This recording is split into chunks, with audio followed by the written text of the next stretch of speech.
The Reconstruction era and how it set the trend for black land loss in the United States. The Reconstruction era is from 1863 to 1877 and was the effort to reintegrate the Confederate States and newly freed slaves into the United States. The Reconstruction era began when Abraham Lincoln announced the Emancipation Proclamation at the beginning of 1863. The Confederate States had to rebuild themselves and adjust to the reality without slavery.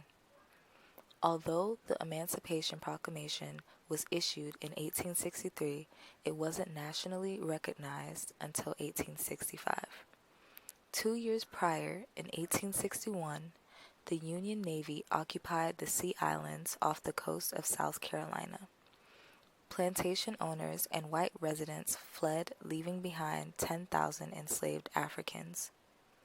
Private Northern charity organizations went to the island to help freed slaves become self-sufficient. This was known as the Sea Island Experiment, that was an experiment to integrate freed slaves into society through education, land ownership, and free work, and was a model of what Reconstruction could have been. A group known as Gideon's Band thought that providing education would showcase the potential that freed people had. Laura M. Town spent almost 40 years educating freed people and, along with Ellen Murray, built Penn School. After 1870, they trained black teachers, and for decades it was the only secondary school for black people. Some Northerners thought that the transition from slavery to free labor should mean black people working with wages and not giving them land.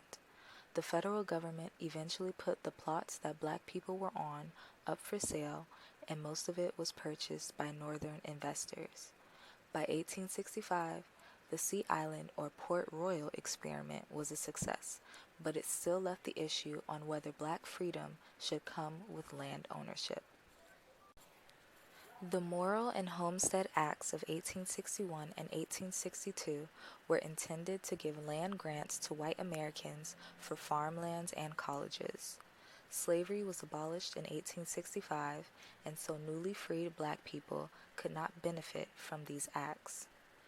Abraham Lincoln sent his Secretary of War, Edwin Stanton, to Savannah to discuss what to do with Southern plantation lands with General William Sherman. Stanton and Sherman met with 20 black leaders from Savannah to discuss emancipation, and 4 days later he made a decision. The Special Fields Order No. 15, issued during the Civil War by General Sherman, confiscated the coastline of Georgia, South Carolina, and a portion of Florida, 400,000 acres worth, as Union property. This promised 40 acres each to about 18,000 formerly enslaved families and other thousands of black people living in the area, along with a mule. The Freedmen's Bureau was established in 1865 to assist millions of the former enslaved and poor whites in the South in the aftermath of the Civil War. The Bureau was authorized to distribute the land confiscated or abandoned during the war among freed people, but was ultimately halted by the newly elected Andrew Johnson, a former slaveholder. In 1865, Andrew Johnson ended the experiment and returned the land to the previous white owners. Black codes were laws introduced in 1865 in the southern states of Mississippi, Alabama, Georgia, Louisiana, Virginia, Florida, Tennessee, and North Carolina that restricted black people from voting or serving on juries, enforced harsh labor laws, required black people to have permission to travel, banned the ownership of property, among other restrictions. The black codes also banned freed people and women from owning land, conducting business, buying and leasing land, and moving freely through public places. Codes that included vagrancy laws led to a system of punishments, including convict leasing, that put freed slaves back into forced labor on plantations. The Civil Rights Bill was advocated by radical Republicans to protect freed slaves from the Southern black codes. The Civil Rights Act of 1866 that would grant further rights and citizenship to former slaves was vetoed by Andrew Johnson originally. He stated that black people were not qualified for United States citizenship and that the bill would operate in favor of the colored and against the white race. The Republicans in Congress overrode the presidential veto on April 9, 1866, from outrage. The Civil Rights Act was the first major bill in history to become a law through overriding a presidential veto. Social, political, and racial tensions during the early stages of Reconstruction sparked great violence. The black population in Memphis, Tennessee increased from 3,000 in 1860 to 20,000 in 1865. Some black people lived in camps and families of the 3rd United States Colored Heavy Artillery Regiment built cabins and shacks in southern Memphis. Slaveholders in Tennessee were experiencing a labor shortage from slaves escaping to Union territory and could no longer rely on profits from forced labor. White residents were angered at the many free people in Memphis and urged the military to force black people to work.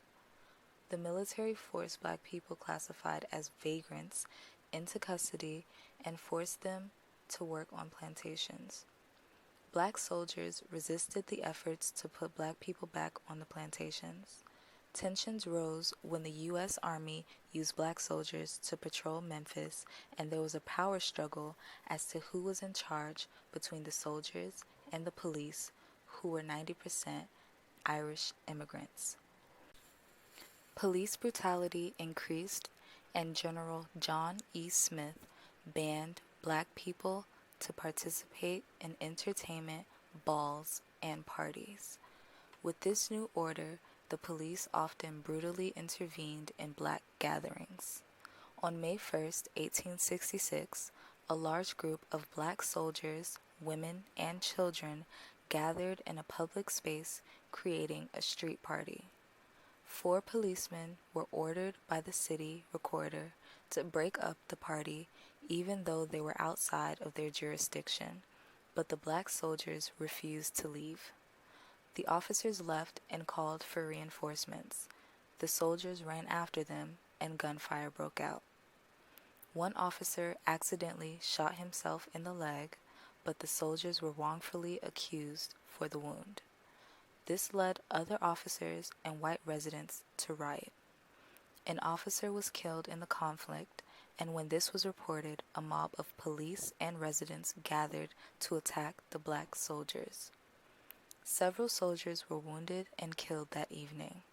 The captain of the army ordered that the soldiers be disarmed and returned to their base after hearing of the event. Later that same night, the white mob saw that there was no soldiers left in the city, and so they turned their violence onto the houses, schools, and churches, looting and burning them down. The brutality continued the next morning, and the mob was encouraged to kill and drive black people out of the city. 46 black people were killed, 75 were injured, 100 were robbed, 5 black women were raped, 91 homes, 4 black churches, and 12 black schools were burned. This is known as the Memphis Massacre of 1866. In July 1866, after African Americans gained citizenship, Congress passed the Southern Homestead Act. The Southern Homestead Act of 1866 was enacted to help black people and poor whites who had trouble buying land. 46 million acres of Southern land was up for sale at low prices, but many black people still couldn't afford it. In the first 6 months after the act was passed, freedmen and women who needed land benefited the most. But before too much land was distributed, the law was repealed in 1876. The Federation of Southern Cooperatives was created in 1867 to offer financial assistance to black farmers acquiring land, and they still operate today as an association for black landowners, cooperatives, and farmers. White supremacists responded to the Reconstruction laws by becoming active in the Ku Klux Klan. The KKK became recognizably active in 1868 in Georgia when they killed a Republican organizer. Their goal was to intimidate black voters and supporters of the Republican Party. The Freedmen's Bureau reported 336 cases of murder or attempted murder on freedmen in the state from January 1st to November 15th, 1868. Klan violence also included burning black churches, schools, attacked teachers, and freed people. While Klan activity did terrorize black people, they were unable to destroy the social and cultural independence of black people brought on by the emancipation. General John B. Gordon, the Grand Dragon of the KKK, left the organization in late 1868, but Klan activity continued until 1870. There is no clear date when the KKK ceased in Georgia, but they were kept alive with the lost cause mythology that romanticized their actions. The second Ku Klux Klan, known as the Knights of the Ku Klux Klan, was founded in Atlanta in 1915 and found its inspiration from the 1915 silent film Birth of a Nation that idolized the first Klan. They were active until its fall again in 1944. The third and current wave of the KKK was established again in 1946. After the Civil War, black land ownership increased and was mainly used for farming. At the rise of land ownership, black people gained over 15 million acres of land, which was about 14% of farms in the United States. In the 20th century, that number decreased to 2%. By 1910, African Americans owned more land than ever, 16 million acres, in the history of the United States. Black property owners often faced violence such as the destruction of Black Wall Street in Tulsa, Oklahoma in 1921. On May 30th, 1921, a young black teenager, Dick Rowland, entered an elevator and the white elevator operator, Sarah Page, screamed. Rowland ran from the building and he was arrested the next morning. Rumors spread that he sexually assaulted Page, and it was on the front page story in the Tulsa Tribune. An angry white mob gathered outside the courthouse and insisted to the sheriff to hand over Rowland to them. The sheriff refused, and black men, including World War I veterans, tried to protect Rowland. Rumors of a lynching spread, and a group of 75 armed black men went to the courthouse and were met with 1,500 white men who were also armed. After gunfire broke out, the black men retreated to Greenwood. The next morning, thousands of white residents went into Greenwood, looting and burning 35 blocks of businesses and homes. The firefighters who were sent to put the fires out were threatened at gunpoint to leave. 1,256 houses were burned, 215 were looted, and other buildings such as a hospital, a school, a library, and others were destroyed. After the massacre, the charges against Rowland were dropped because the police concluded that he either stumbled into Page or stepped on her foot. He left Tulsa the next morning and never returned. Historians estimated over 300 deaths, and recently an unmarked mass grave of black victims is currently being unearthed. LeBron James is also producing a CNN film about the 1921 Tulsa Massacre. 2 years later in Rosewood, Florida, a similar massacre occurred. A white woman accused a black man of assaulting her on January 1st, 1923. A mob of hundreds of white people searched through Rosewood for black people to kill, and almost every building was burned. Sam Carter, a local blacksmith, was the first to be killed. He was tortured, mutilated, and then hung. Over 150 black people were killed in Rosewood, and the grand jury and special prosecutor said that there was not enough evidence to accuse the white men responsible. These massacres and riots dating back since the Reconstruction era are a few of the ways that a large portion of black land was destroyed.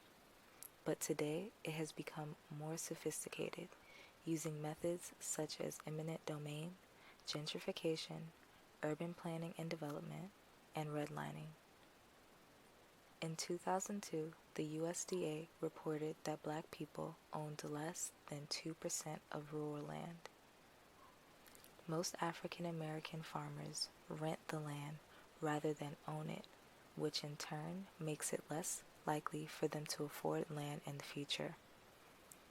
Eminent domain is the power of the government or state to take private property for public use.